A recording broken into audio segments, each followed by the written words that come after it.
Education में आदमी सब पता चलेगा मैम, बहुत अच्छा चीज़ है आपकी। सही बात है।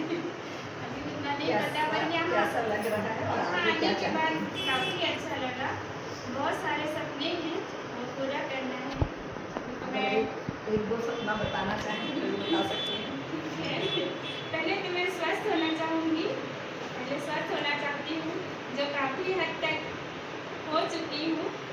आगे सपने हैं मेरा भी बहुत बड़ा घर हो, 4 बेडरूम हो, एक बड़ा सा हॉल हो और 2-3 बाथरूम हो, उसमें गार्डन हो।